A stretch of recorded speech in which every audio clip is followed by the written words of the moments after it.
Hey everybody, this is Gaynor Meilke from Charisma, and today I am doing an episode of Charisma Think, which is a series that's devoted to helping you basically create freedom in your thoughts and your life to help you succeed in whatever it is that you're looking to do. So I like to use the acronym of LIFE, which is love, individualism, family, and enterprise. And oftentimes on this channel, we talk about enterprise because I'm a business coach and an entrepreneur, and we run a digital agency and strategic planning business. However, I'm also a transformational coach and am a lifelong learner in the area of self-development.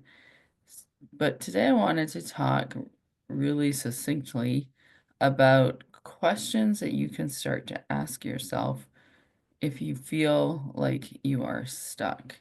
And we actually work with a lot of creators and thought leaders and executives who, they have a lot of big ideas and they're oftentimes wrapped around a story. Marketing in general is all about storytelling, but I want to talk about stepping outside of your story. In fact, letting your story go. And personally, I know that when I started to let the stories that I had been told as both a child and in my marriage and to myself, based on some of the things that I had experienced, once I started to really let myself understand that none of that was real, I was able to let really limiting stories go and also achieve more positive things in my life. And that's been a lifelong process. So think about, who are you without your story? And one of the greatest and very easy to do exercises that I have come across from Byron Katie, who is the author of the work. She went through a very deep and dark depression. She was agoraphobic, which means she couldn't go outside. It was very difficult. She had 3 kids. She just was completely stuck in her life.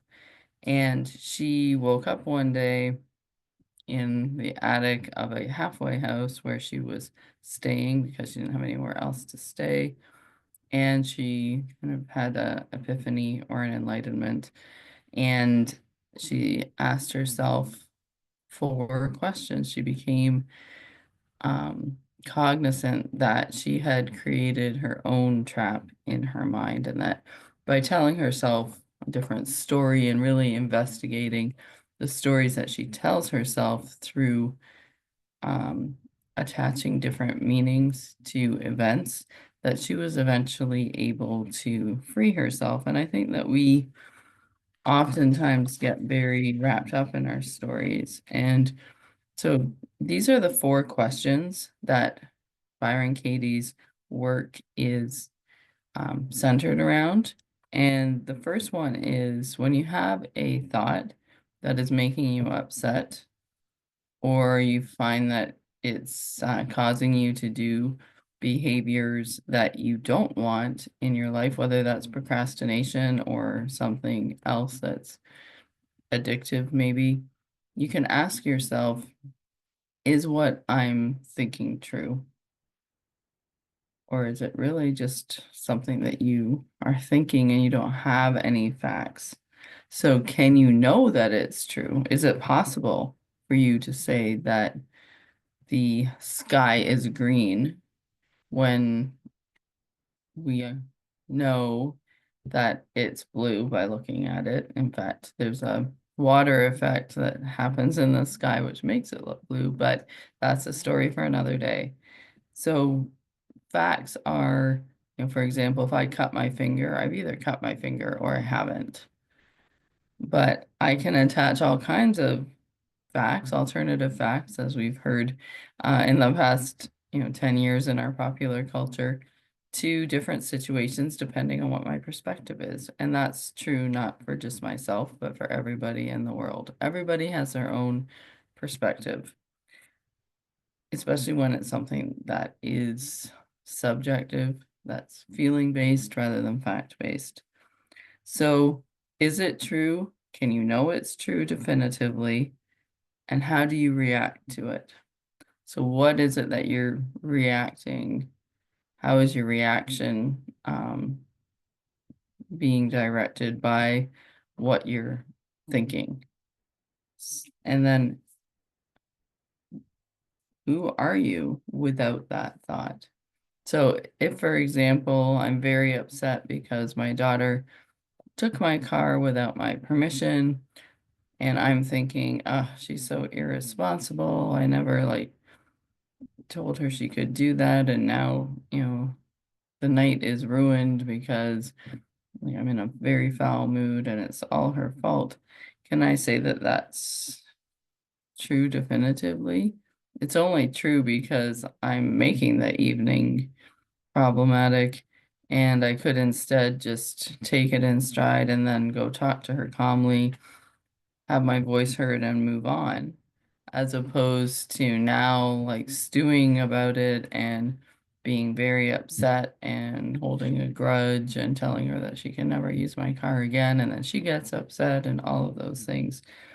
And then who am I without the thought? Instead of being a reactive parent and shutting my child down for them making a rash decision, they have an adolescent brain. We have to be aware of that. I can say I'm going to be a responsible and loving guide to my child and tell her that she cannot take the car without asking, and these are the reasons why. And most of it is because I would be worried and I would want to make sure that I knew where she was and I knew where my car was. So that's just one example. But these 4 questions, and even just the idea that you can utilize some questions like this and start to challenge some of those deeper thoughts. So, is it true? Can you know it's true? How do you react to it? And who are you without the thought? So, those are some very powerful questions, and they can really help you let go of stories that might be holding you back so that you really can find who you truly are without stories that are limiting, hurtful, and oftentimes counterproductive. So, we'll talk more about all kinds of different topics in this series, which is the freedom to succeed with Charisma Think. And I hope that you find value in them and that you'll stop and do some of these exercises, especially if you're feeling stuck or feeling like you have a negative cycle or you get frustrated easily. I think it's a good practice to identify some of the things that we do to limit ourselves.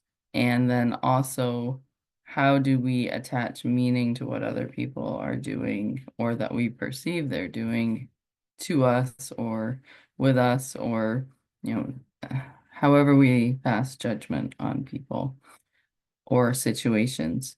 So that's it for now. And thanks for tuning in.